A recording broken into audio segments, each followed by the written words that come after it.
नंदी कैसे बने बैल और भोलेनाथ सवारी। उज्जैन के ज्योतिषाचार्य और शिव पुराण कथाकर पन मनीष शर्मा के मुताबिक नंदी अल्पायु थे, लेकिन शिव भक्ति से इनका मरने का डर खत्म हो गया और शिव जी ने इन्हें नया जीवन देकर अपने साथ रख लिया। शास्त्रों में नंदी के जन्म कथा है। पुराने समय में शिलाद नाम के ब्रह्मचारी ऋषि थे। शिलाद मुनि ने विवाह नहीं किया था, इस कारण उनके पितर देवता चिंतित रहते थे। पितरों की चिंता का कारण ये था कि शिलाद के बाद उनका वंश खत्म हो जाएगा। एक दिन पितर देवता शिलाद मुनि के सामने प्रकट हुए और उन्हें अपनी ये चिंता बताई। पितर देव ने कहा कि तुम ब्रह्मचारी रहोगे तो हमारा वंश खत्म हो जाएगा। हमारा वंश आगे बढ़ सके, इसके लिए तुम्हें कुछ करना चाहिए। पितर देवता की चिंता सुनकर शिलाद मुनि ने शिव जी को प्रसन्न करने के लिए तप किया। शिव जी मुनि की तपस्या से प्रसन्न हो गए।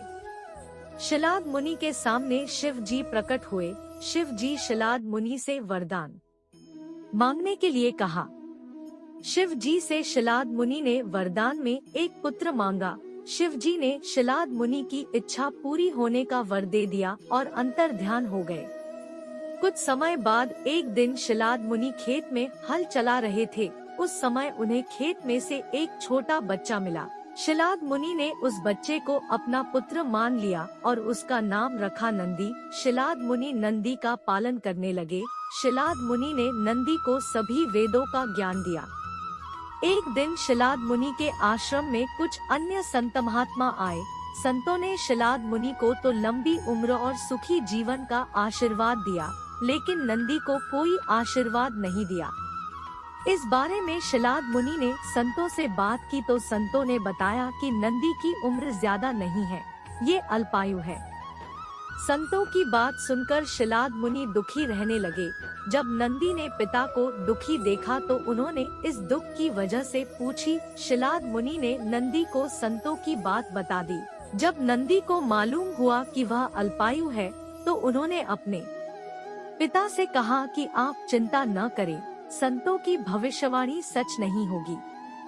नंदी ने शिव जी को प्रसन्न करने के लिए तपस्या शुरू कर दी। कठिन तपस्या से शिव जी प्रसन्न होकर नंदी के सामने प्रकट हुए।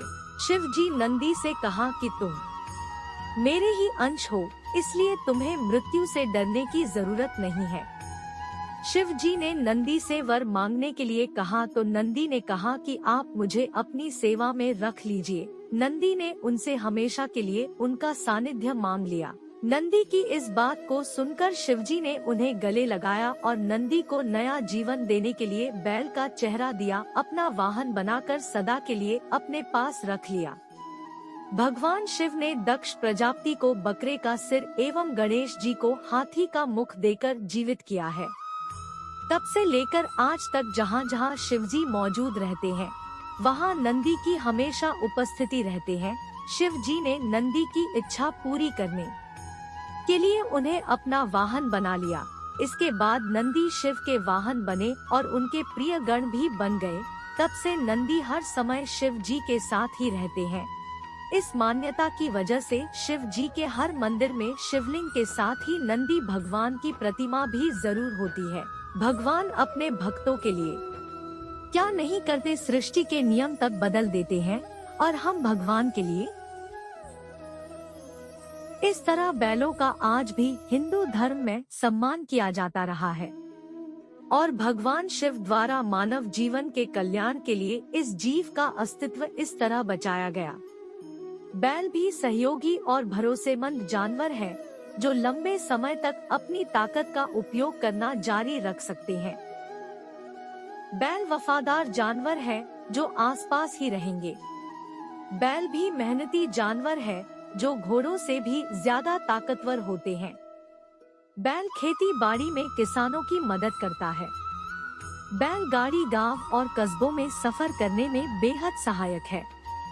बैल एक मेहनती, समझदार और शांतिप्रिय जानवर है। महाराष्ट्र में बैल की पूजा की जाती है।